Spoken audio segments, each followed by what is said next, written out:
Untuk menjawab soal penalaran umum, biasanya akan disediakan teks. Teks yang kalian simak berikut, ini adalah teks yang digunakan untuk menjawab soal nomor 1 sampai dengan 5. Teks ini terdiri atas 4 paragraf. Nah, sebelum membaca soal, kalian dapat membaca teksnya secara sekilas. Ingat ya, sekilas saja membaca teksnya untuk mengefektifkan waktu pengerjaan soal.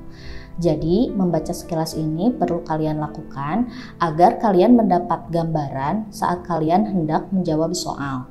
Untuk mendalami isi teksnya, bisa kalian lakukan nanti setelah kalian membaca soalnya dengan teliti. Nah, di soal nomor 2 ini agak berbeda dengan soal nomor 1 tadi. Soal ini tidak menuliskan paragrafnya. Kalau tadi kan di soal nomor 1 itu disebutkan ya berdasarkan paragraf keempat. Jadi kita bisa langsung fokus ke paragraf keempat pada teks tersebut.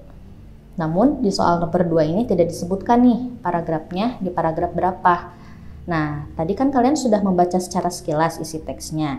Dengan membaca sekilas itu, kalian bisa mendapat gambaran. Untuk menjawab soal, kalian perlu mencermati bagian teks yang mana nih. Nah, kalau untuk menjawab soal nomor 2 ini, di sini kan soalnya itu mempertanyakan proses suatu lempeng berubah menjadi peristiwa gunung meletus.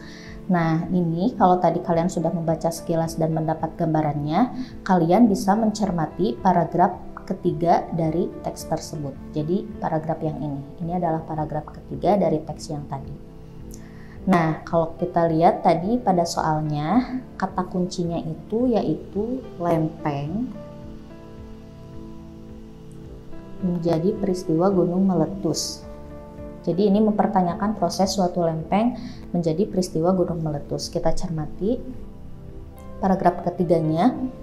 Nah, kalau kita lihat untuk menjawab soal tersebut, kita bisa mencermati kalimat ketiga dari paragraf ketiga ini. Nah, kalimat ketiga itu ada di sini ya. Nah, kita cermati nih kata kunci yang ada di kalimat ketiga ini. Tadi kan yang dipertanyakan itu adalah lempeng. Nah, di sini kata kuncinya adalah adanya pelelehan lempeng menghasilkan magma yang naik melalui lempeng di atasnya dan meletus ke permukaan sebagai gunung berapi. Nah, jika kalian melihat dari mulai pelelehan lempeng, lalu menghasilkan magma yang naik, lalu magma yang naik itu meletus ke permukaan sebagai gunung berapi. Nah, ini sudah menunjukkan bahwa kalimat ini menjelaskan proses perubahan lempeng tersebut menjadi gunung api atau menjadi peristiwa gunung meletus. Nah, sekarang kita lihat opsinya ya. Tadi kata kuncinya itu kalau kita tuliskan di sini, yang pertama adalah pelelehan lempeng.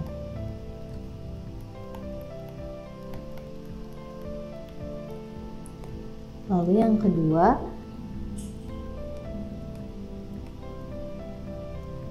magma naik. Lalu yang ketiga, kita lihat lagi, meletus ke permukaan sebagai gunung berapi.